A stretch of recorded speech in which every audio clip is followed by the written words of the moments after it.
can that contribute to injuries? Where? What? What are you thinking, Jamie? Well, it's true that dirt is the best. Grass is not good because of little chug holes. Dirt is the best, blacktop is the second best, and concrete is the worst, and the plank of a ship is the absolute worst. And running in a C-130 is probably pretty bad, isn't it, Artie? I've never run a C-130, I've been told not to. So the surface is important. How about the shape of the surface? Crowning. Crowning.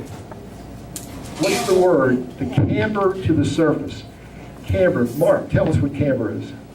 That is the lean that it takes. Obviously enough, you're running against traffic. You tend to find more naturally the left side lean, and you'd like to be, as Dr. Coniglione was for so many years, right down the middle of Walker Avenue, even though cars are coming both ways. But I didn't say my IQ was above room temperature. I'm sure somebody else saw you, so I figured I could disclose. But you try to avoid any extreme either direction. Yeah, your best surface is Lake Hefner. It's flat. Think of a road, curb to curb, and the double yellow line. The double yellow line is higher than the curb. And if you're running next to the curb against traffic, your left leg is lower than your right leg, which is the reason that about 80% of knee and ITB and knee problems are always on the left side. Another surface where you don't want to run is a vacation surface. What's that? Beach. The beach is sloped. Don't run on the beach. A number of people come back after spring break and they've got this or that from running on the beach. So you want to run on a surface that's absolutely flat. Okay. Earlier somebody mentioned about the four-wheel monsters. Cars. Yeah, just be careful, please. We've had a bunch more cyclists than runners have been hit by cars. And the injuries are, you don't come back from those. Weather. It was 21 degrees a couple of weeks ago, wasn't it, Bill? It was single digits a couple of weeks ago. How about weather? Can weather cause injuries? Can it be too cold?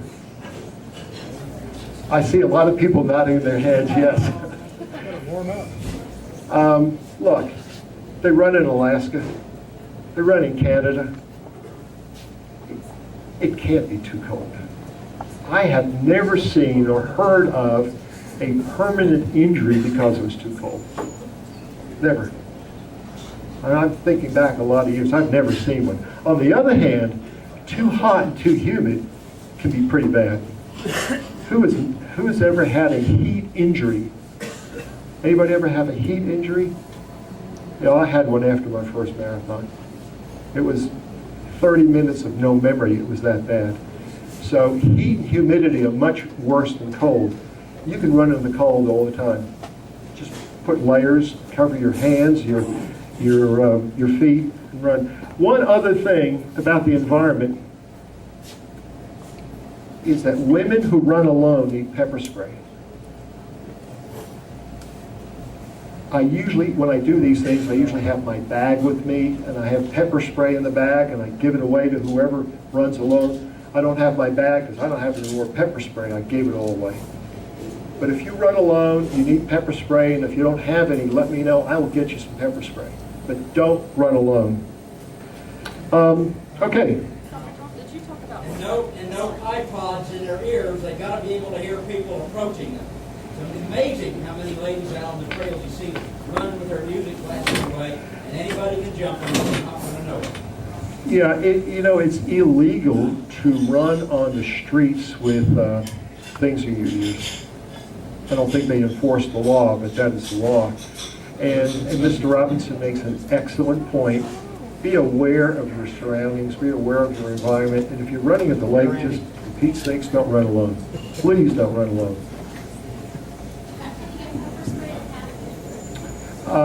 There was a gun show I last week. think you can. If you want to get pepper spray, there's a place on Portland, south of 10th Street. It's probably about 6th or 7th in Portland on the west side. And it's a place that firemen and police officers get their supplies. H&H. No, not H&H. It's Story Safety Supply or something like that. That's where I buy them. I buy them 5 and 6 at a time. Sir? At bicycle stores, they have something called Halt. Is that the same thing? It's very similar. Halt is similar to pepper spray. The real mace you can't buy. The public can't buy it, but the pepper spray is pretty disabling. And this Halt stuff is pepper spray. Let's flip. I'm sorry? Could you touch on the wearing of cotton for news runners? Wearing a cotton. I think Mark Bravo is the last person to surrender his cotton T-shirts. And me. Yeah, you want to wear materials that don't retain water. So you don't want to wear cotton. You want to wear a lot of these new permeable fabrics and things that let moisture go through. The running club shirts that, Bill, you selling the high-tech shirts? Cotton. Cotton? We have some for sale. They're not for running in, they're just for wearing around. We're in the gym. Bill owes everybody a piece of candy. Okay, There's a bag right there. let's, yeah, synthetic fabrics. And if it's cold, layers of synthetic fabrics. And wool is a good fabric. I still have some wool shirts. Wool is a very good fabric. Gets wet, but it's a good fabric. Okay, let's flip. Let's talk about other things that runners do that predispose them to injuries. Other things runners do. What other things do runners do? Listen to music. That'll hurt them. I don't know if I can reach you back there. Not stretch. Stretch. Bad throw. Arnie said stretch. Let's talk about that. Or not. Not stretching. All right, here's the science. Preventive stretching is not going to keep you from having an injury. Just routine stretching doesn't mean you're not going to get hurt. And there's lots of good science that permits me to say that. So just routine stretching probably isn't an issue. Now, if you get an injury and it's related to something being too tight, then stretching is an integral part of what you're doing.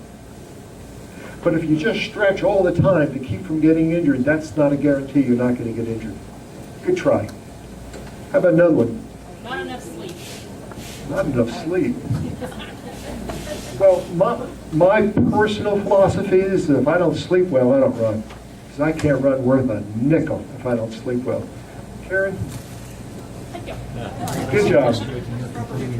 Improper nutrition. Oh, wow. Where are all the high school girls?